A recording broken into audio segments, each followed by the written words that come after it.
this course is tech local. 62 credits, like one of this. Is this the new list or the old? Sorry? Is this the new list or the old? This is the old one. This is what the office gave me. The office doesn't know what's going on. And then we have 314 is not even on here. 322 is on here for this week.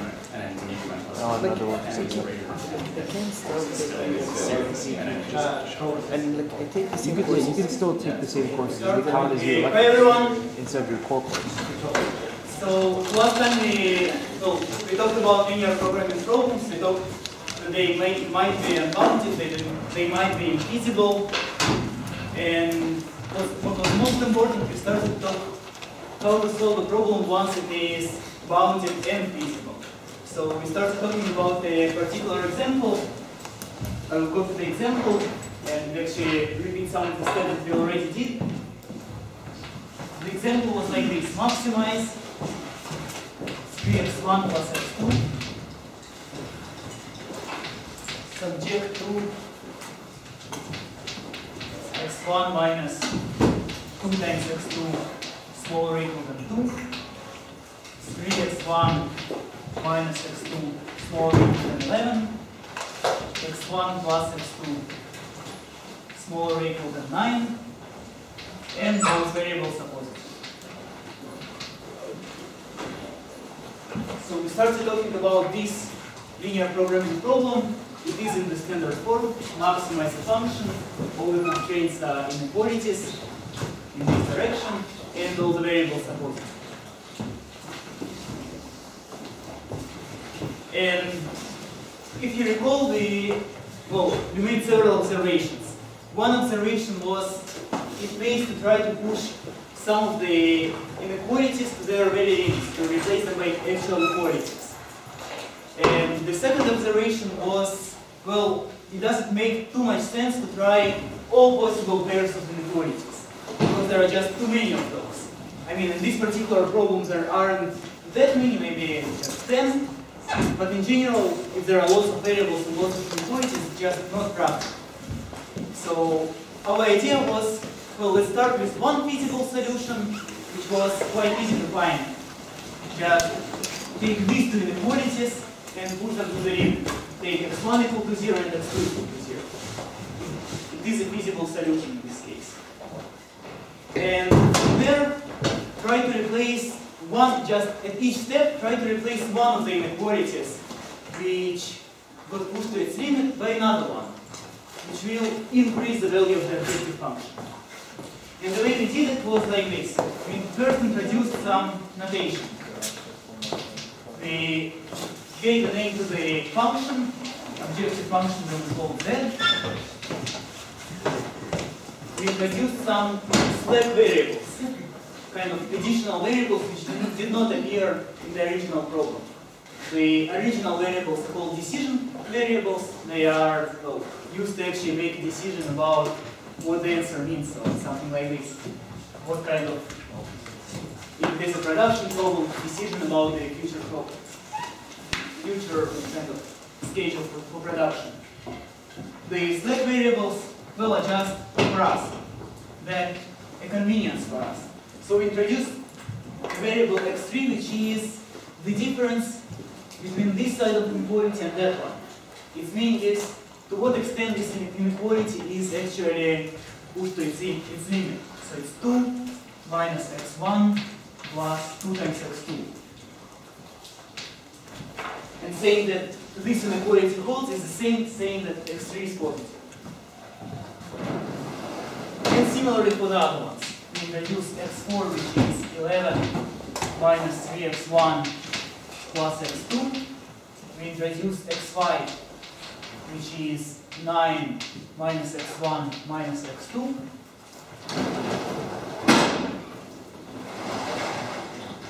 And our system of inequalities, original one, becomes very simple one. x1 is positive, x2 is positive, x3 is positive, x4 is positive, x5 is positive.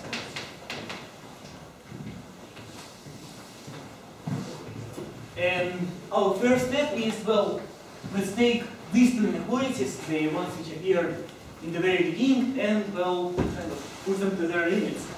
So So first attempt, x1 equal to 0, x2 equal to 0. Of course, it is not an optimal solution.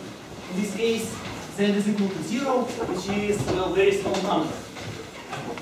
But it is obvious that we can improve this if we allow ourselves to change these inequalities, one of these inequalities a little bit.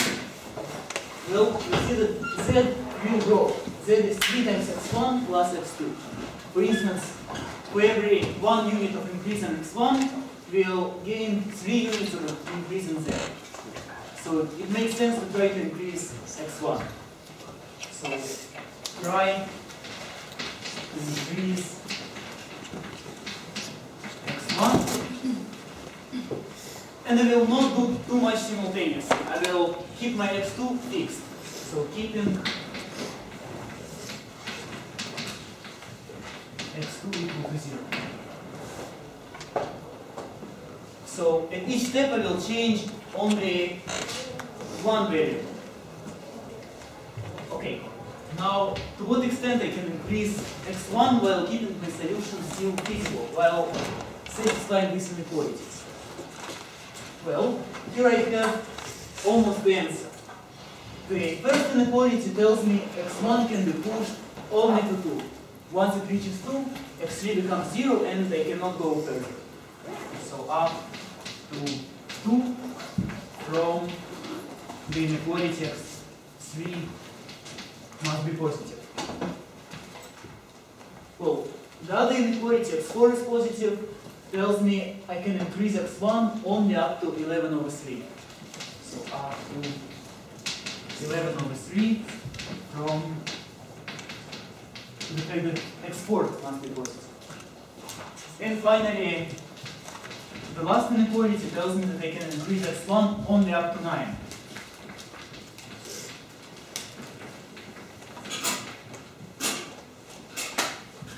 Well, I want all of the inequalities to be satisfied. So I want the strictest one of these inequalities to impose my condition of how much I want to increase x1. The strictest one of those is the first one here. 2 is smaller than 11 over 3 and it's smaller than 9. So this inequality, well, this process will do the following. x1 will get increased to 2, at the same time x3 will get pushed to 0. And that's exactly what we want. We want to push another inequality to its very limit.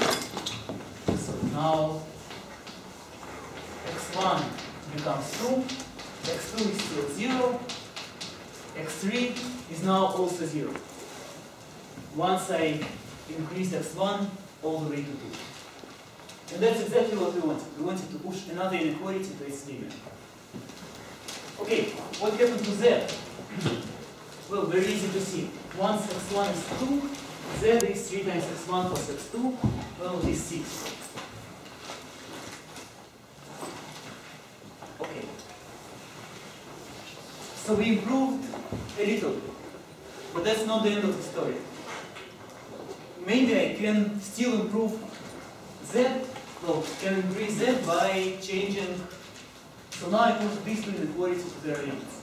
Maybe I still can change the x3 from 0, increase it from 0, and make z even larger. Or maybe I can increase x2 from 0 and make z larger. So that's what I want to check. To be honest, it's not obvious whether z will increase or not. Z is expressed in terms of x1 and x2. What will happen if I increase x3? Not obvious at all. Well, if I increase x3, x1 will have to adjust accordingly, and then something will happen to z. Not obvious what. Well, so the idea is, let's try to express z as a function of these two variables. The variables, well, such that the corresponding inequalities are pushed to their limit right now. So as a function of x2 and x3. In this way, we'll see whether I can change x2 and x3 and increase them. Okay, how to do this? Well, right now, z is a function of x1 and x2. Well, x2 is okay for me, x1 is not. But there is, of course, a way to express x1 in terms of x3 and x2 from this very inequality. The inequality that, well, will push to its limit. So, first I will express x1 from that inequality as 2 minus x3 and plus twice x2.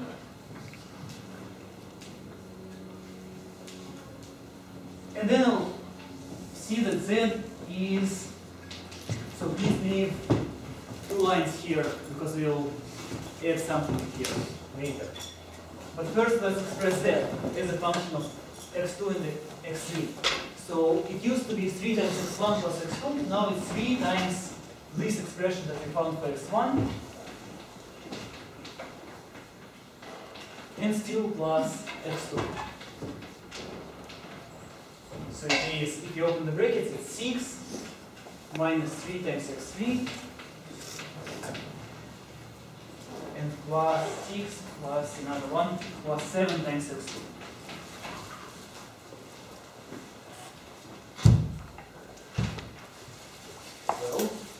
So basically I did some very simple manipulation with equations. I had some equations, they related their variables, I expressed everything now in terms of x2 and x3. Now I do see what happens if I increase x3. Z will become smaller. For every unit of increase in x3, Z will drop by 3. Not good.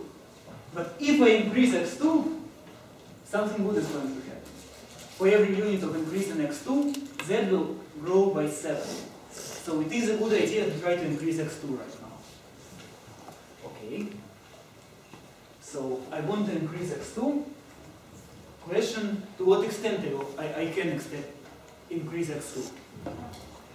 Well, in this particular constraint, there is no problem. If I increase x2, x1 will become even larger, and both will be positive. But how do I manage to keep x4 and x5 still positive? Well, right now x4 and x5 are expressed in terms of x1 and x2. And once again, once I increase x2, x1 will adjust accordingly, and then something will happen to those. Not always work. So the idea is to do the same thing that we did to x, to z, to x4 and x5. Let's express those in terms of x2 and x3. If you keep x1 at 2, then by increasing x2, oh, but it's... So I'm not going to keep x1 at 2. Okay. I'm not. So what I will do is I will keep x3 at 0, and I'll try to increase x2. And I will let x1 adjust accordingly. And I will also let x4 adjust accordingly. And by accordingly I mean, well, 11 minus 3 times x1, for which I have an expression, 2 minus x3 plus 2x2, and plus another x2. So overall it's 5 plus 3x3 and minus 6 and plus another 1, so minus 5x2, and x5 will be 9 minus x1, for which I have the same expression, and plus, minus x2. So overall it is 7 plus x3 and minus 2x2 and minus another one, minus 3x2.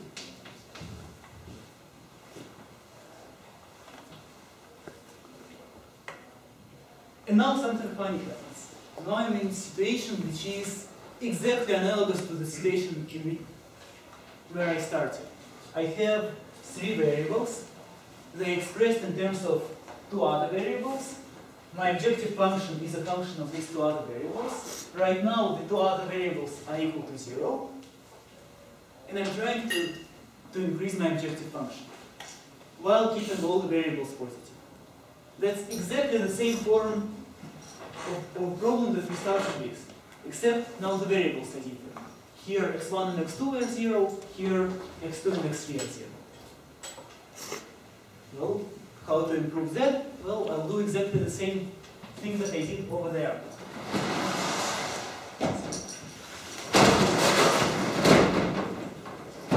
I see that I can only increase x2 here, so I will increase x2. Increase x2, keeping x3 equal to 0, up to, well, how much can I increase it? The first equality here tells me you can increase x2 as much as you want. You increase x2, x1 also increases. They're both positive. The second one tells me, well, no, you can actually increase it only by 1. Because here I have 5 plus 0 minus 5 times x2. So once x2 becomes larger than 1, x4 will become negative. So only up to 1, and this is from x4 being positive. But I do not stop here. Maybe there is some condition which is even more strict than this. So from x5 being positive, I see that x2 must, well, can increase only up to 7 over 3. So up to 7 over 3 from x5 being positive. Which one is the strictest inequality? Which one imposes the stronger condition? Well, this one, of course. So once I increase x2 to 1, x4 will get pushed down to 0, and well, something will happen to z. So let's see what will happen.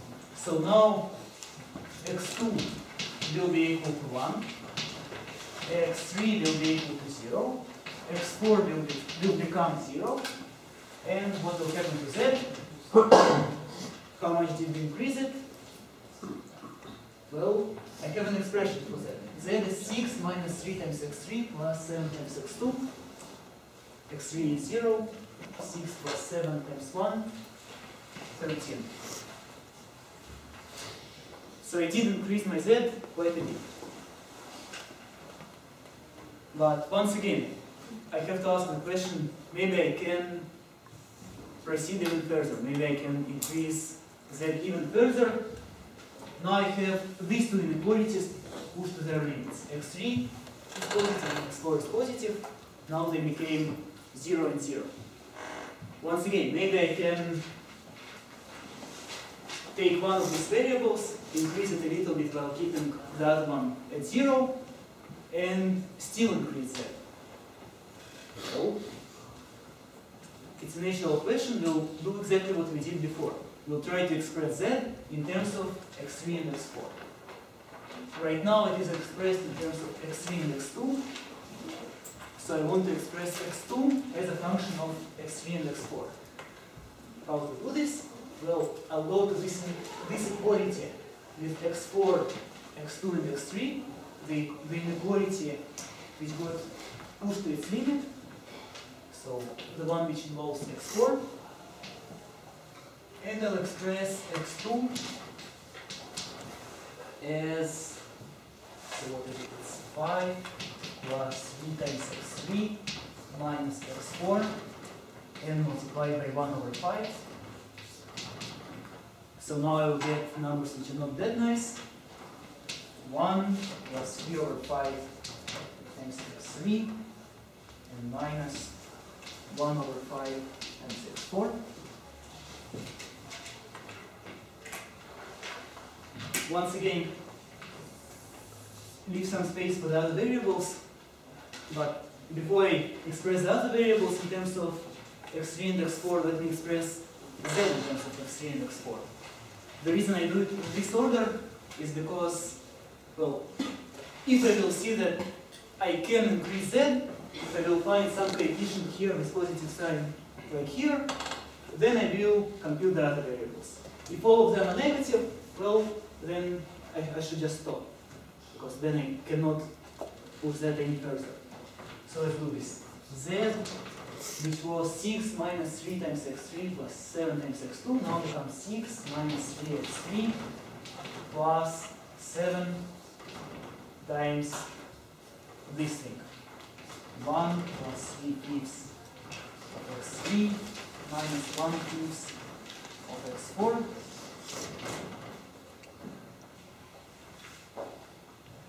Okay, it is 13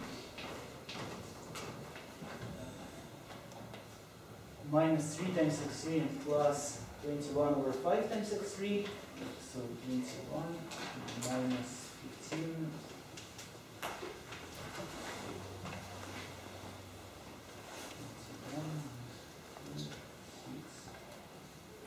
6 over 5 x3, and how many times x4? Minus 7 over 5 x4.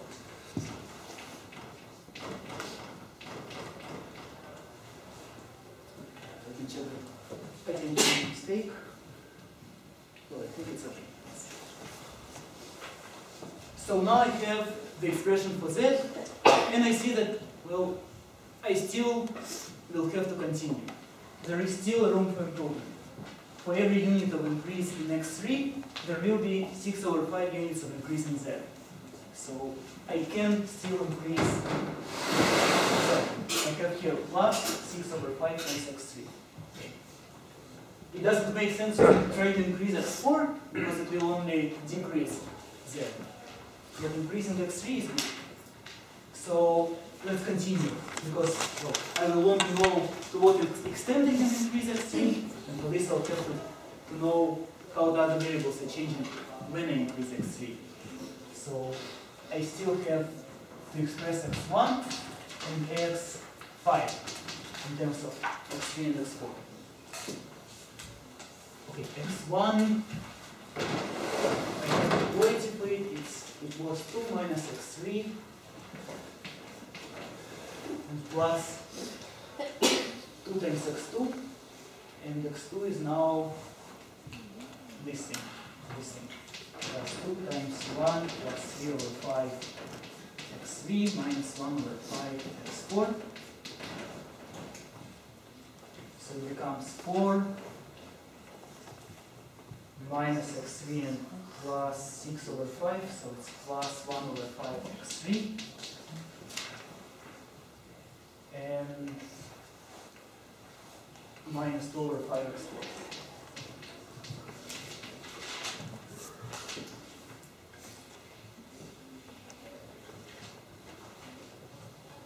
Okay, and x5 used to be, let's see, it used to be 7 plus x3 minus 3 times x2, but x2 is now this 1 plus 2 over 5 x3 minus 1 over 5 x4. So overall it is 4 plus 1 and minus 6 over 5 minus 1 over 5 x3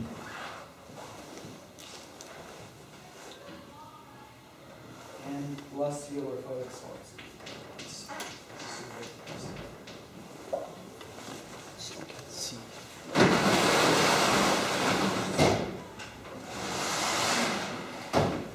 You see that I did not make a mistake, because it's quite easy to make a mistake. Even when you have integers, but when you have fractions, it's even easier.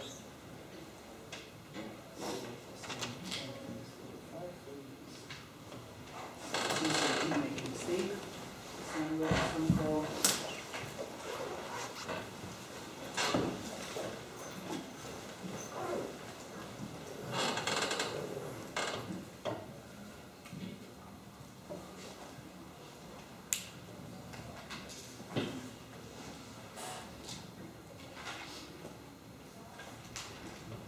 Oh.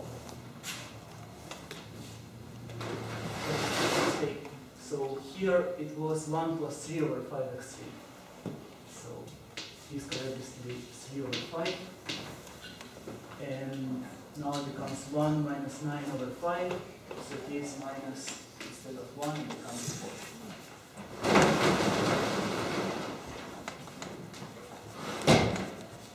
Otherwise, it is correct.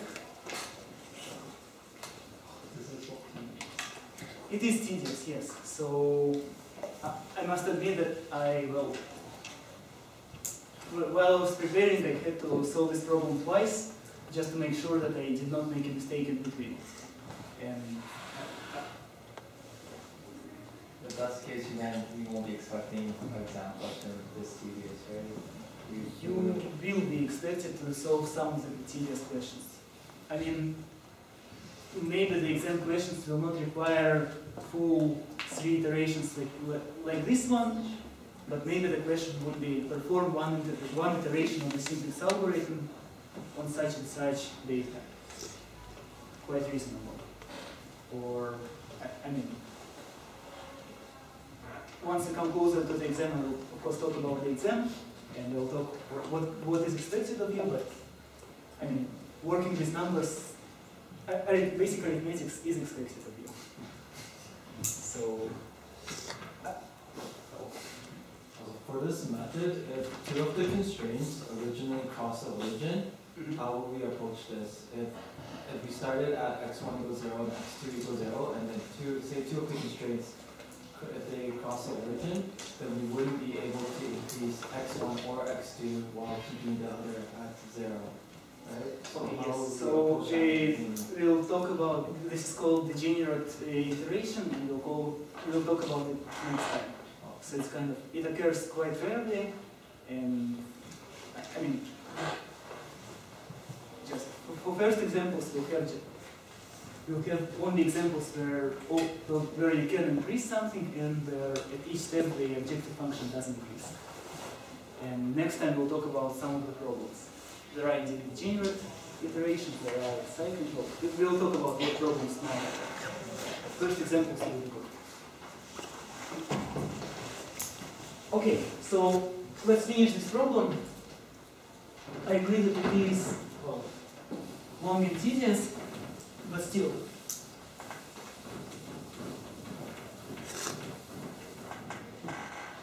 In a way, we are still better than trying to solve it by kind of brute force algorithm, by trying to push every couple of constraints to their limits, because that would require solving 10 linear systems. Here we did 2 or 3 steps right now, and we solved 2 or 3 linear systems. So the next one, we'll see whether the next one is the last one, but at least for now, we are still better than doing the brute force algorithm. Okay, so let's do the next one. I will increase x3, so increase x3 up to, I will not now say that, well, given that score equal to 0, now it should be understood that this is what we are doing. And up to what? x2 being positive doesn't tell you anything. As x3 increases, x2 also increases. x1 being positive, once again, nothing. x5 being positive, well, it does tell you. So up to 4 divided by 4 over 5, so it is 5 from x5 being positive. So I can increase x3 to 5. Now x3 will be equal to 5, x4 will be equal to 0, x5 will be equal to 0. It will get pushed to the very limit. And what will happen to z? So let's see. Let's try to express z as a function of x4 and x5, the variables which we now push to their limits. So let's try to express z in terms of those. Now z is a function of x3 and x2, of x3 and x4, and I want to express it in terms of x4 and x5. So I want to express x3 in terms of x5, so I'll go to this equation, express x3 as a function of x5 and x4, so it will be 4 plus 3 over 5 x4 minus x5 and multiplied by 5 over 4. So once again, I put some fractions. It is 5 plus 3 over 4 times x4 and minus 5 over 4 x5.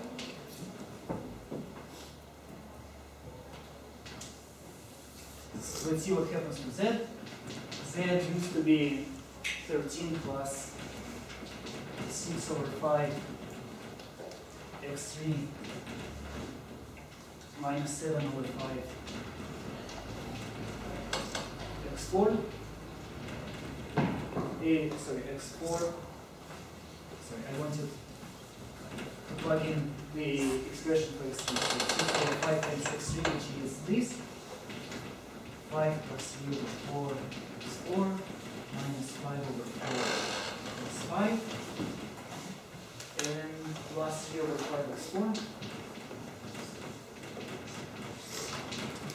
So overall it is 13 plus 6, 19.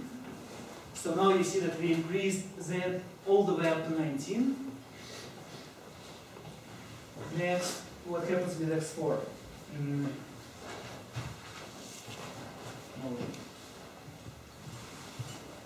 Something is wrong.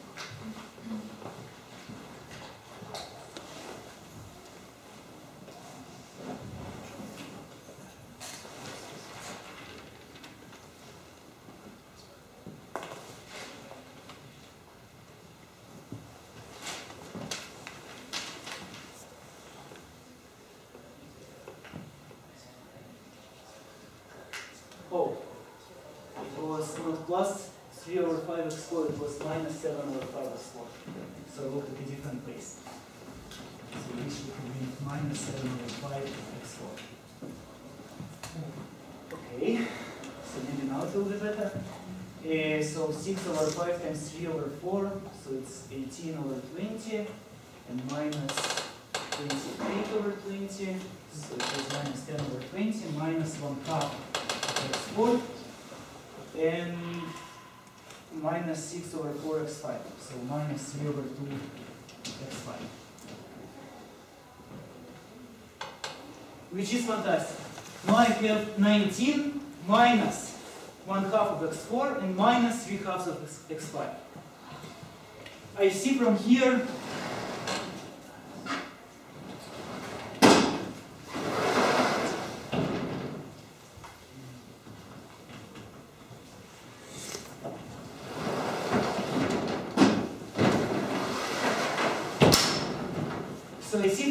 that I cannot increase either x4 nor x5 to make z even larger. Well, did I attain the maximum? Maybe I can wiggle the other variables to make z larger. Can z ever be larger than 19?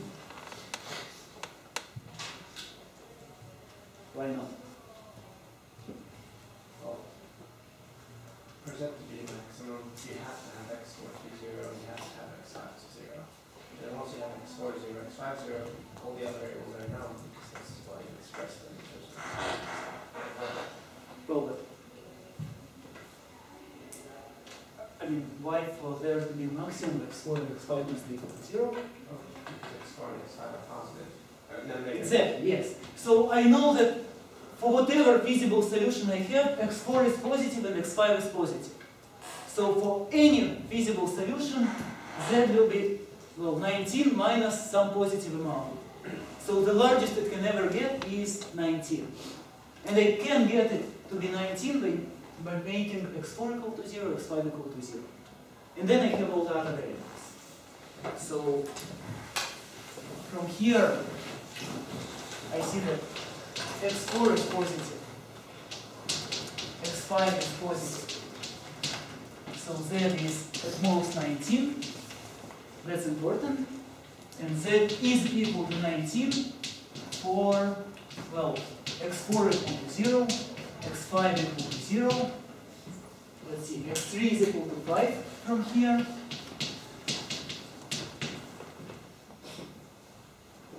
but these are all the stack variables. These are not the ones that I'm interested in. What I am interested in are the decision variables, x1 and x2, the one that I started with. So x2, say, let's go to one of these equations. 1 plus 3 over 5 times x3 minus, well, x4 times something, x4 is 0, x3 is 5, so it is 4. And x1, let's go once again to one of these equations. 4 plus 1 over 5 times 5, so 5.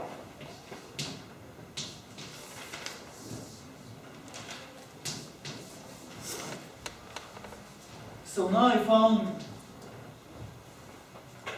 the optimal solution. So whenever z is largest, it must be equal to 19. Then x4 is equal to 0, x5 is equal to 0, and well, we have these values of the variables. So I solved my problem completely. I found the largest value of z. I found the values of the variables which give me this largest value. And I also have a proof that this is the only optimal solution. There are no others. Once you want z to be 19, you have to have that x4 equal to 0, x5 equal to 0, and so on.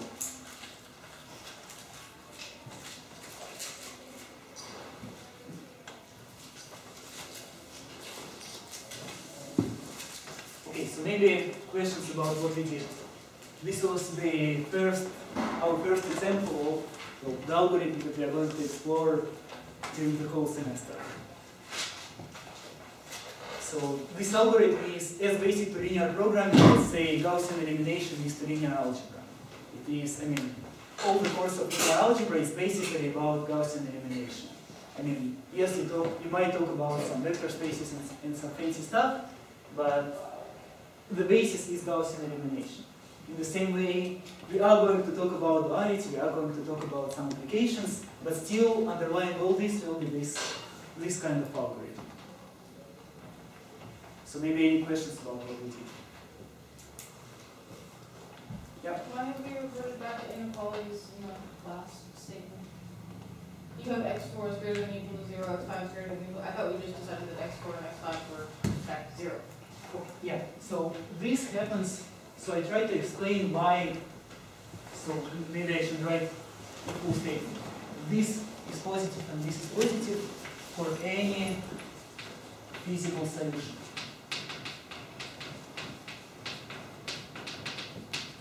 Not just for the optimal one, for any kind of substitution of variables which satisfies the inequalities. And then I know that for any feasible solution, the value of objective function is at most 19 from this. And then I know that if I want to get exactly 19, well, I can. That's first observation. I have to make x4 equal to 0, x5 equal to 0, and then it automatically implies x2 equal to 4 and x1 equal to 5. Other questions? Okay, so let me write. We'll make a break from computations for a little bit. We'll learn some new words. So, the algorithm. We just use it's called the syntax method.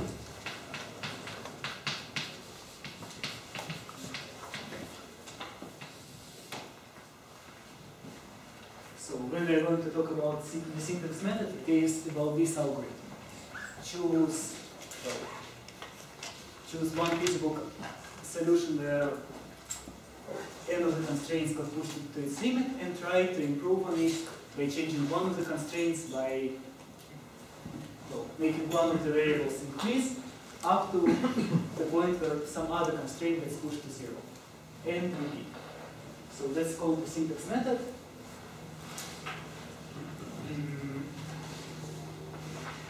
At each iteration,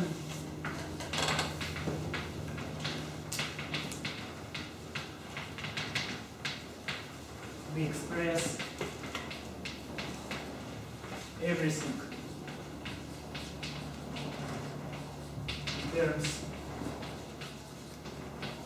of n variables,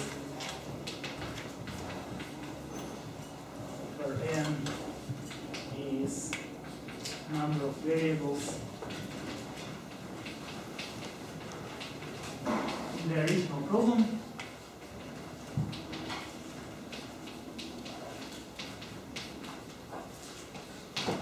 So in the original problem we have our number of decision variables. So in the original problem we had two variables, x1 and x2, and then at each iteration they expressed everything in terms of just two variables.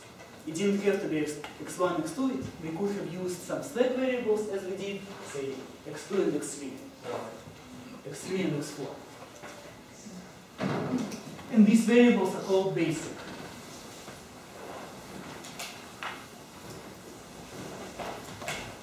These variables are called basic, or we also say form a basis. No, the other variables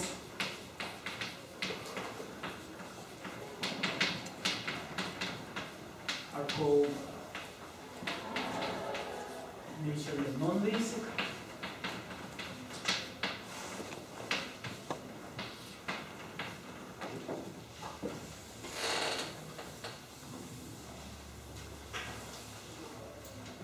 The basic variables are the ones from the original problem, or the ones in which you are expressing the problem at any given time? So at each iteration I have its own basic variables, and they are the variables in terms of which I express everything. So for instance, here is the very last iteration of the simplex algorithm in this problem. The basic variables are x4 and x5. I express everything in terms of x4 and x5. They are the variables which correspond to the constraints which got pushed to actual quantities. And the non-basic variables are all the other ones. x3, x1, x2 in this iteration. Yeah. When we're doing this procedure, when we're at the top right corner there, when we got x2, x1, and x5 from making equations using x3 and x4 as variables, would it be redundant to do x2 and x1 again? Because we increased them already, and then you know, like from visually that there's no intersect from x2 and x1 because they're the axes this, right? So would you still be able to increase, you wouldn't be able to increase one of those in a direction without changing. So you said it was always to start with that by increasing x3 I will only increase x1 and x2. I'm not sure. Right. I mean the reason we express those is not because we want to change x1 and x2 to make them larger. No, we are trying to change x3 and x4. Yeah.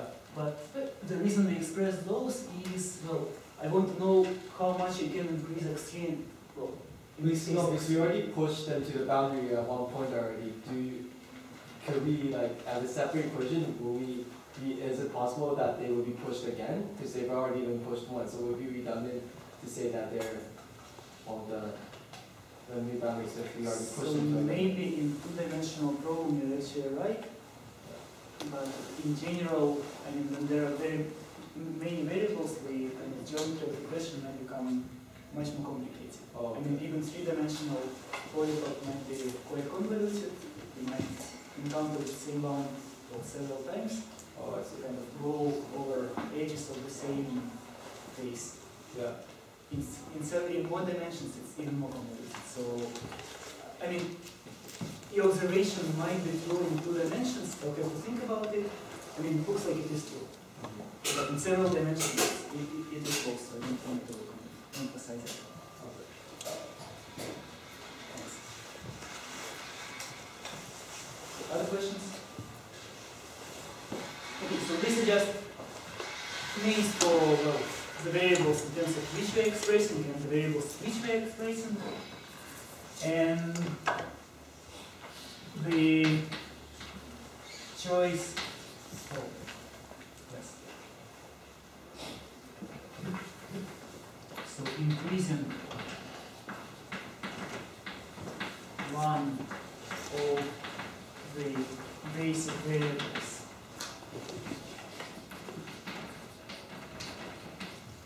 until some other becomes 0 is called pivoting.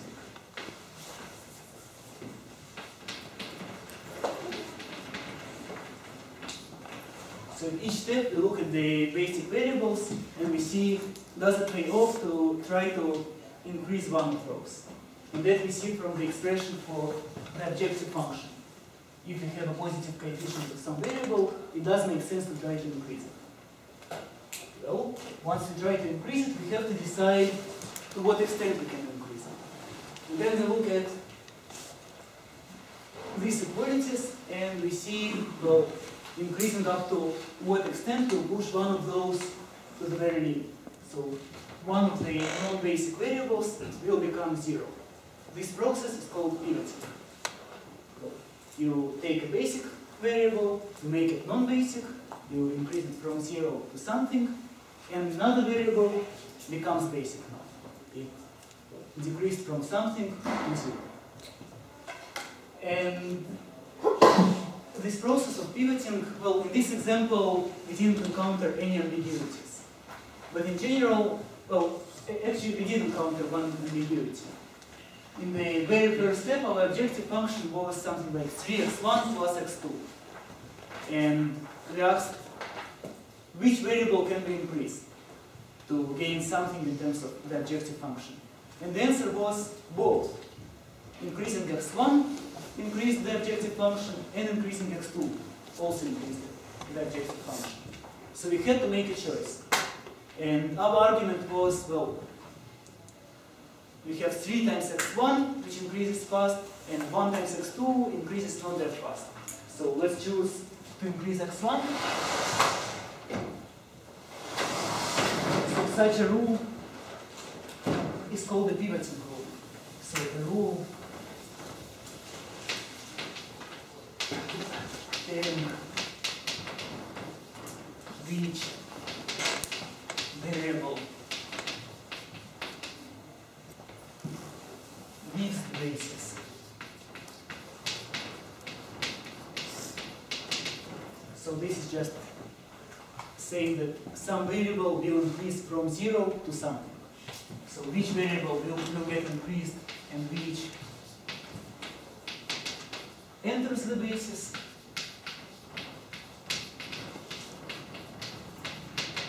So once again, it's the variable which imposes the strictest inequality, but sometimes several variables might impose the same kind of restriction. Maybe x2 being positive tells me that x5 can increase only up to 2, and also x3 being positive tells me that x5 can increase only up to 2. Could happen. So I will have to make a choice. And a rule that will tell me in an ambiguous situation which choice I will have to make is called the pivoting rule.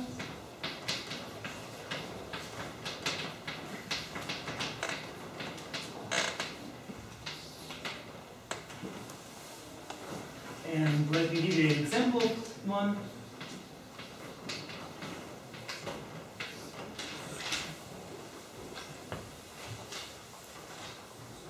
So largest coefficient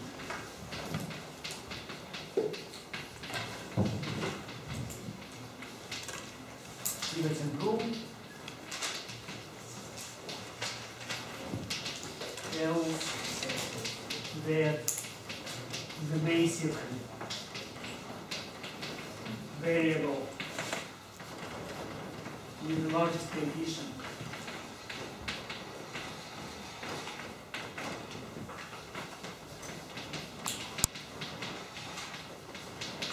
in the objective function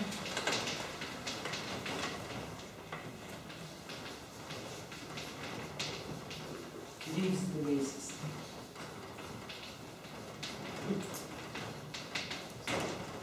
So let me decipher this phrase a little bit.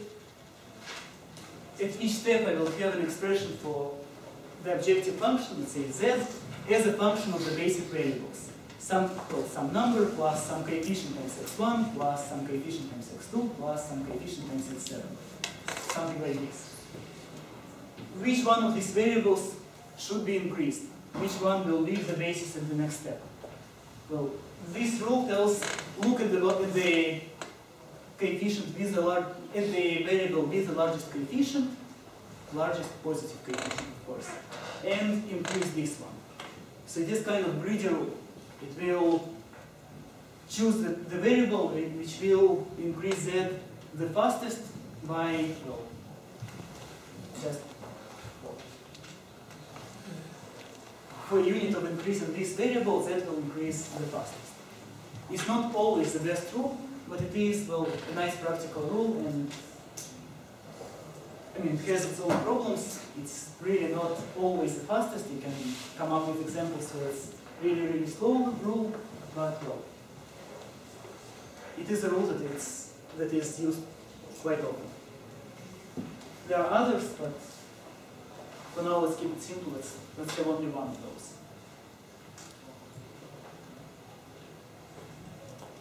Okay, so I think I introduced all the words that I wanted. So maybe any questions about these new words? Okay, yeah. Which ones, like basic and non-basic, I just want to make sure again. So the basic ones are the ones in terms of which everything is expressed. So in this example, in this iteration, the basic ones are x4 and x5. I express everything in terms of x4 and x5. Basic. Okay. Well, it says in here, the variable that you're on the left side of the picture is called basic, and the one on the right side is called non-basic. Yeah. So it's usually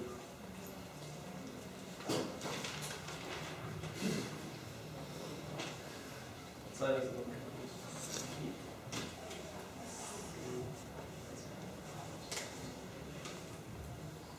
number of basic variables.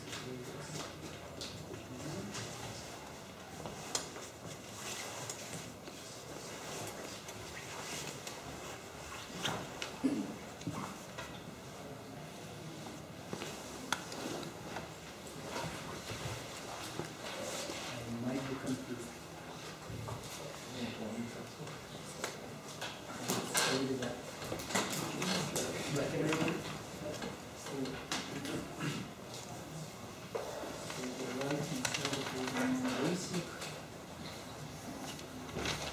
Okay, so I got everything wrong.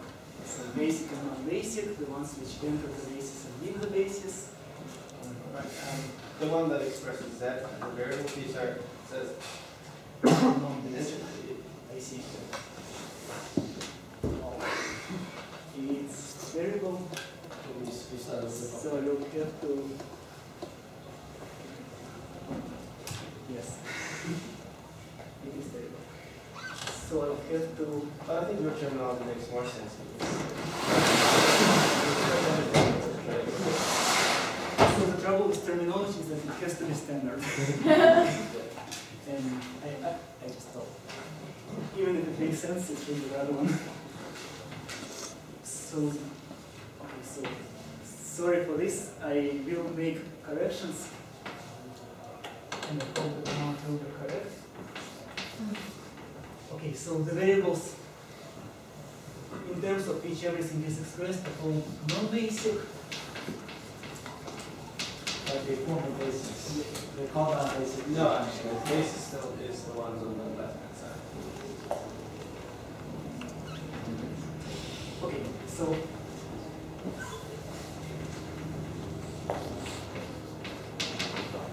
I'm afraid that I will get more confused because now I mean, it's hard to see when you're near the board and when you have lots of people in front of you. So let me not make any corrections right now. I will think about it when I can think slower and deeper. And then if there are corrections, I will tell you. Sorry about this. Okay. So, okay. So now let's look at what can happen to the simplex method. I mean, you know, some problems do not have optimal solution. Some problems are not bounded, some problems are not feasible. And the simplex method, well, in a way, should find the optimal solution. What will happen if you try to apply the simplex method to, say, unbounded problem? What will happen if you try to apply it to non-feasible problem? So let's see some examples, and we'll see that one of those, the unbounded problems, don't impose any new kind of. The simplex method still works for unbounded problems.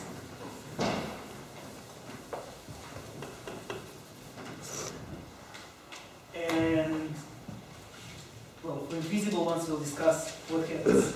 The simplex method doesn't apply as we discussed it, but there is a variation in the simplex method.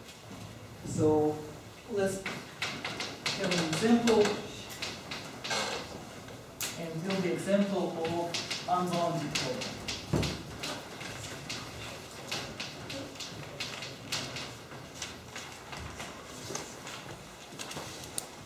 So the problem is maximize x1 minus x3 subject to x1 minus x2 plus 2 times x3 is more or equal than 3 minus 2 times x1 plus 2 times x2 minus x3 is more or equal than 1, and of course x1 is positive, x2 is positive, x3 is positive. So this is a problem. It's not obvious when you look at it that it's unbounded. It's also not obvious that it's bounded. I mean, you just look at it and, well, you start thinking. After maybe 5 minutes, you will realize that it is actually unbounded. But what's good about the simplex algorithm, you don't have to actually think. You have just to compute. So let's try to apply the simplex method to this problem as it is. And we'll start, of course, with the solution x1 equal to 0, x2 equal to 0, x3 equal to 0. And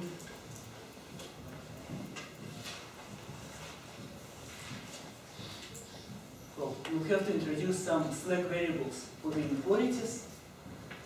So we'll introduce the next one will be x4, which is 3 minus x1 plus x2 minus 2 times x3. And x5 will be 1 plus 2 times x1 minus 2 times x2 and plus x3. Well, let's also have z, which is x1 minus x3. So our initial guess, the origin 0, 0, 0, gives me a value of z which is just 0, very small number. But of course I can increase z by making x1 larger. So for this, I'll try to increase x1 as much as I can. Increase x1 up to, well, how much can I increase x1? From x4 being positive, I see that I can increase x1 only up to 3. From x4 being positive. And that's it. Because x5 has x1 with a positive coefficient. If I increase x1, x5 will only get larger, will always stay positive. So that's what I can do. I can increase x1, and now I will have x2, well, x1 will become 3, x2 will become 0, well, will be still 0, and x4 will become 0. So first iteration will make, well, this variable 0. Let's express everything in terms of these three variables. So express x1 in terms of x4 from here. x1 is equal to 3 minus x4 plus x2 minus 2 times x3. Then I'll have the expression for x5. It will be 1 plus 2 times x1, for which I do have an expression.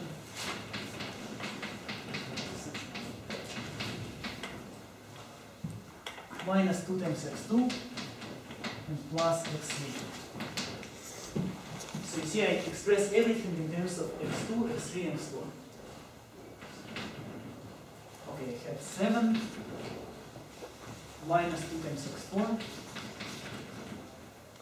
plus 2 times x2 and minus 2 times x2, so nothing times x2, and minus 4 times x3 and plus x3, so it is minus 3x3. Okay, and the most important thing is what happens to z. Can I increase it even further? No. Z is x1 minus x3, which is, for x1 I have this expression, 3 minus x4 plus x2 minus 2 times x3 and minus x3. So it is 3 minus x4 plus x2 minus 3 times x3.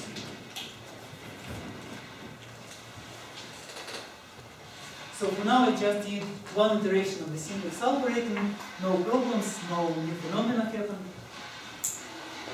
And I also see that I can increase my z even further. Right now it is 3 when these variables are 0. I can increase it even further. If I increase x2, z will increase.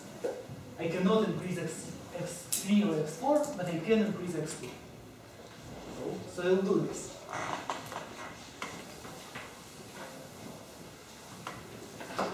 So increase x2. Well, how much can I increase it? Well, look at x1. x1 is 3. Well, this is 0, this is 0, plus x2. Okay, I can increase x2 as much as I want. Look at x5. Is 7 minus 0, always 7. I still can increase x2 as much as I can, as I want. Are there any other conditions? Well, no. I have only two inequalities. And that's it. I can increase x2, well, not after anything, well, as much as I want.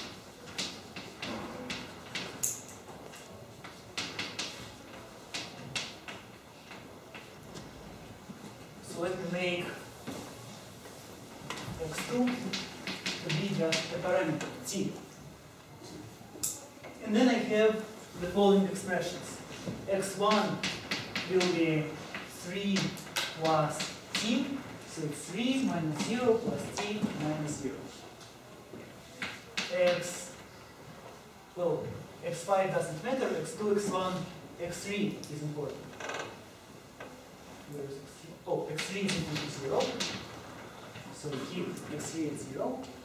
So now I have expressions for my decision variables, and I have z, which is 3 plus t.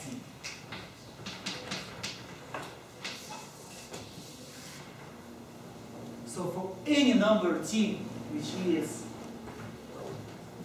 let's make it positive, because I want x2 to be positive, I have a feasible solution. Why is it feasible? Well, x1 is positive, x2, x5 is positive, x4 is positive, if you have 0. So if you look at the original problem, x4 for any, if you plug in these numbers, x4 will be 0. Which means this equality will be always this inequality will always be equality. This one will be actual inequality. X5 will be, well, 7 will be 7. So this one will be kind of -6 is smaller than 1, something like this. And this will become as large as 0. So the answer is, my problem is unbounded.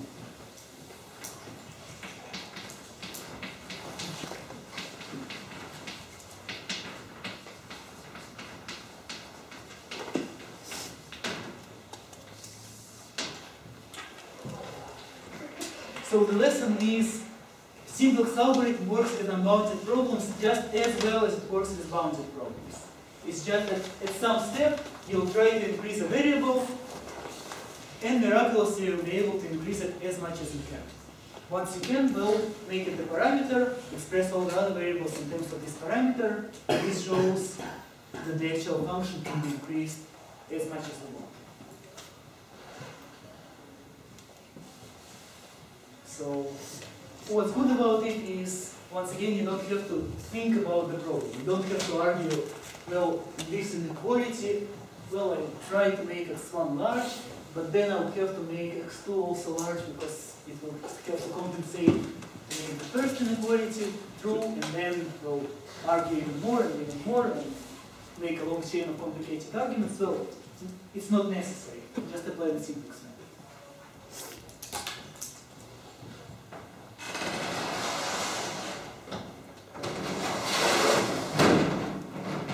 So maybe any questions about this unbounded problems?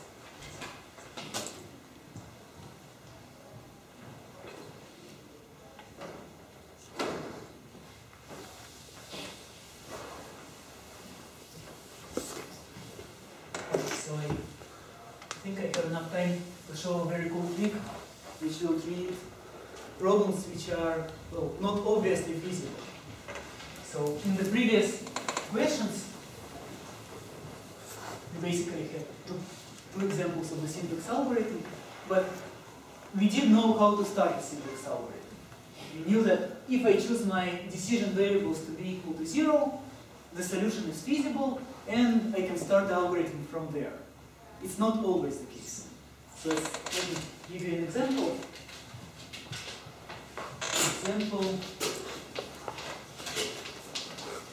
Where 0, 0, 0 is not feasible.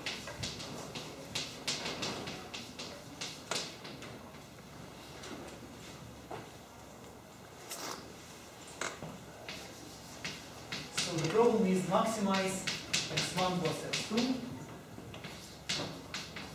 Subject to the following conditions. x1 minus x2 is smaller or equal to -1. Minus x1 minus x2 is smaller or equal to -3. 2 times x1 plus x2 is smaller or equal to 7. And x2 is smaller or equal than 4. And still x1 is positive and x2 is positive. Should we just start, can we just like solve any system of equations and start at any point where the boundaries are pushed? So the idea was, let's choose, first of all, what is the problem with this problem? The problem is, well, if you try x1 equal to 0, x2 equal to 0, it just doesn't work. The very first inequality is violated. And not only this, the second one is violated. Okay, so 0, 0 doesn't work. The suggestion was, let's try to choose a random pair of inequalities, make them equalities, and start from there. Well, it might also not work if you're not lucky. And I mean, in a large problem, the probability that you will be lucky is very small. The problem is, so try to imagine these constraints. I don't know how they look exactly. I'll just draw kind of a random set of constraints. So suppose that I, to the right of this plane, to the left of this plane, and so on and so on. Choose a random pair. Let's say this one and this. I get the point. If my actual region is this one, it's still not feasible. choose another one, this one and this one. I get a point, not feasible. So you have to be lucky enough to get a pair which will get you an actual feasible solution. So you have to do several guesses, and usually it will be a large number of guesses. So in two-dimensional problem, I mean, it's reasonable still. In several dimensions, it's just, I mean, the probability that you will get lucky will be very, very small. So the problem with this is you don't know where to start. You don't see immediately any feasible solution. And it might actually happen that this problem is not feasible. So what to do? If it is not feasible, I would want to know that it's not feasible. If it is feasible, I will want to find at least one solution, and from there to initiate the simplex algorithm. So there is a beautiful trick. It's called two-phase simplex algorithm.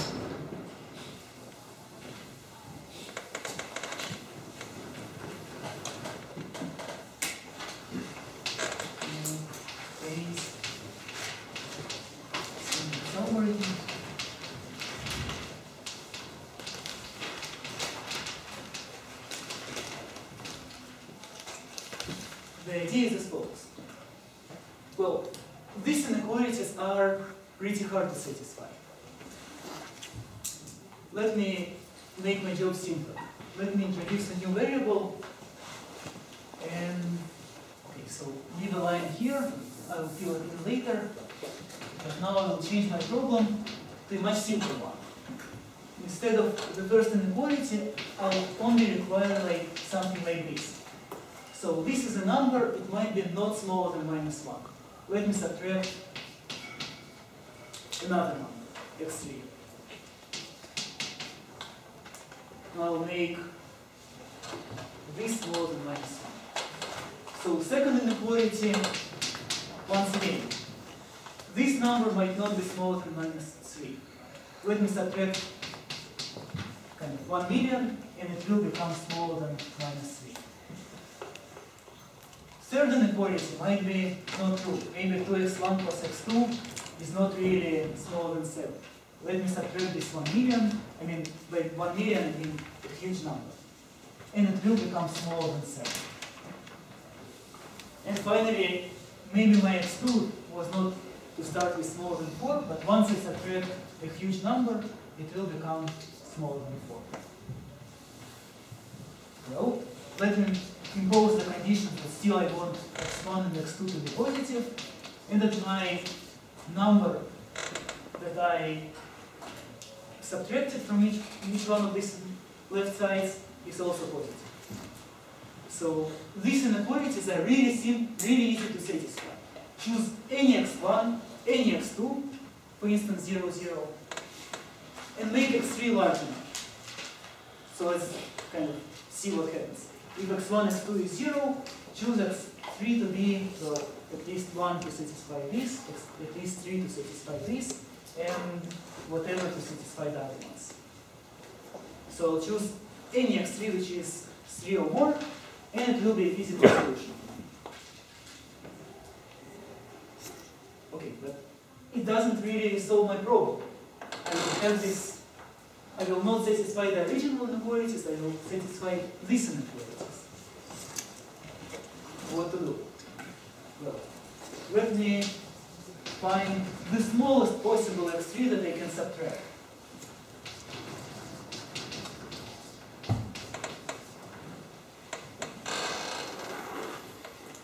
So the first step will be like this. I will make my inequalities much less strict. I will kind of, if you move this x3 to the right side, I will increase these numbers by some number, x3. Well, let me find the smallest possible number by which I can increase this thing to make this system of inequalities solvable.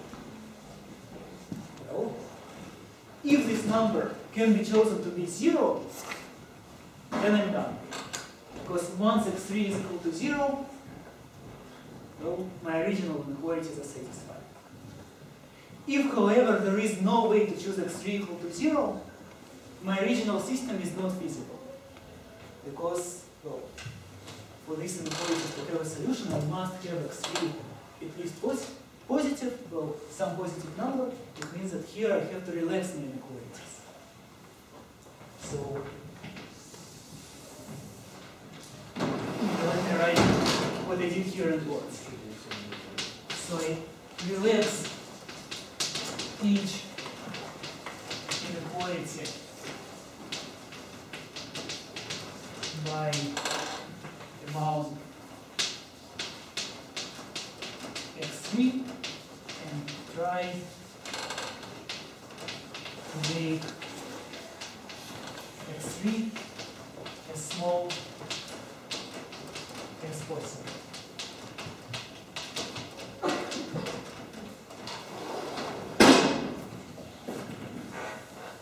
And the nice observation is if x3 can be made 0, well, the original, you get a feasible solution of the non-relaxed system.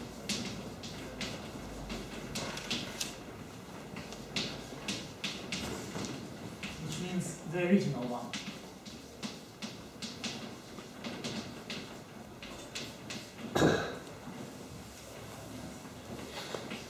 If the smallest x3 is still positive, well, the original system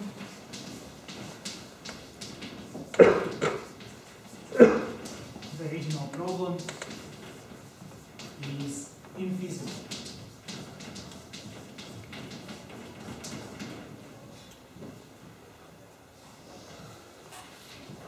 So if to find a solution I have to relax my inequalities by some positive amount, well, it means that the original inequalities were not solvable. If I can relax it by 0, which means I don't change them, and still find a solution, well, it means I have a solution to the original system of inequalities. Okay, so I don't really have time to actually perform this. Okay, so we'll start next time by seeing how it actually works. Okay, see you next time.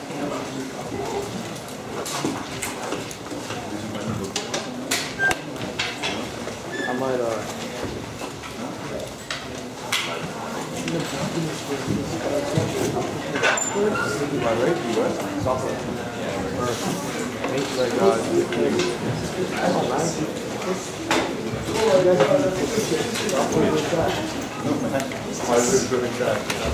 All software is done.